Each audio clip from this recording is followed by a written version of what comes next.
How do you understand Sicilian defense pawn structures in chess? Imagine stepping into a game where one side pushes a pawn to challenge the center early on. That move is the start of the Sicilian defense, a popular choice for black to fight for control. When black plays c5, it immediately creates an asymmetrical pawn structure that shapes the whole game. White often responds with d4, leading to different pawn formations that influence strategies. The first major structure is the open Sicilian, which happens after white plays d4 and black captures on d4. This opens the c-file for black and gives white a strong central pawn duo on e4 and d4. Black's pawns on c5, d6, and sometimes e6 from a flexible setup, ready to support counterattacks.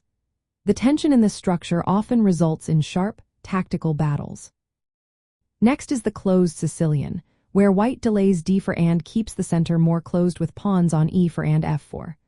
Black's c5 pawn faces white's e4, but the center stays locked.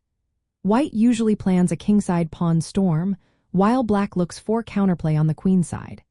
This structure leads to complex maneuvering, with both sides maneuvering for positional advantages. Then there's the Scheveningen structure, which features black's pawns on d6 and e6, creating a solid but adaptable center. Black aims to control key squares and prepare for counterattacks, while white maintains pawns on e4 and d4. This setup often results in sharp middle-game fights with chances for both players. The hedgehog formation is another interesting one. Black arranges pawns on a6, b6, d6, and e6, with pieces behind these pawns. It looks compact but offers black a resilient position with counterattacking options. White usually has more space and plans to push on the king side, but black waits patiently for the right moment to strike. Recognizing these pawn structures involves understanding the direction of pawn chains.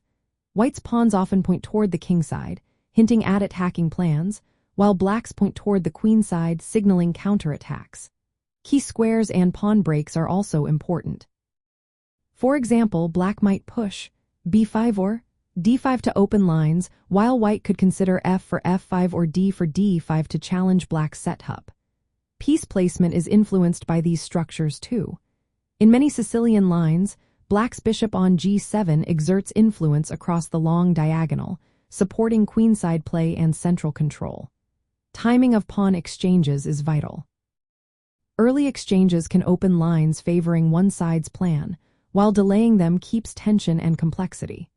Studying typical plans for each structure helps players understand how to develop their pieces effectively. In the open Sicilian, black often seeks counterplay on the c-file and queenside, while white aims for a kingside attack. In the hedgehog, black patiently waits for the right moment to break out. Overall, understanding these pawn structures helps you see the strategic ideas behind the moves.